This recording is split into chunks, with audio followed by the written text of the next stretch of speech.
You people should tell me, oh, please, which country in Africa that their money, their currency is so value in part of the Western world, Europe countries, Western countries. Tell me. But I believe if you go over to, let us listen to this professor.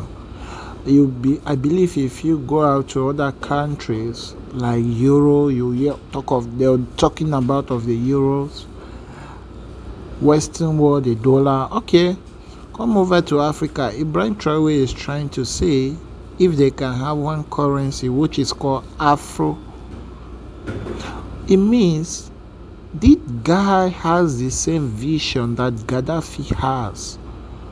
But this man is a great leader. But I don't believe some people in the Africa, some people will allow him.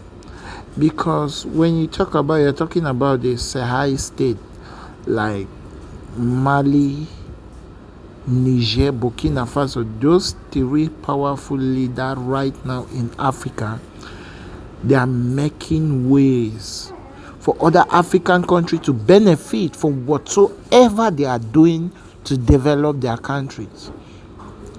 But we have vampires that are in power. We have vampires that send the blood-suckings, military armed forces to suppress the youth, torture them, hold batons and beat them with, like we are in the times of Idi Amin Dada or Hitler. I don't know, but you guys should listen to this man. You leave Ghana with your CD and Pesawa, you go to Senegal, is as good as pepper.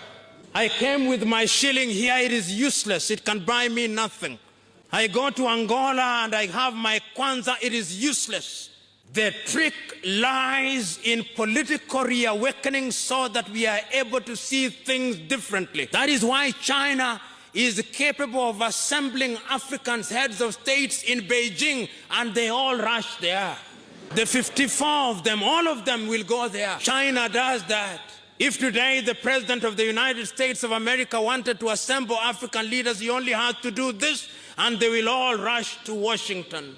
Last month, the Chinese Prime Minister assembled 35 African heads of states in Nairobi, Kenya, and they all went there because we are political lightweights. We have no presence in the Security Council of the United Nations. When there is a meeting of the G8, occasionally they invite one or two African leaders just as a way of humoring them, and they are kept mostly in some waiting room.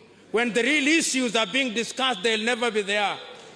Then they are invited when there is a photo opportunity, and if you look very keenly, they'll stand at the back. The real leaders stand in front. When there is the G20, the same thing is done.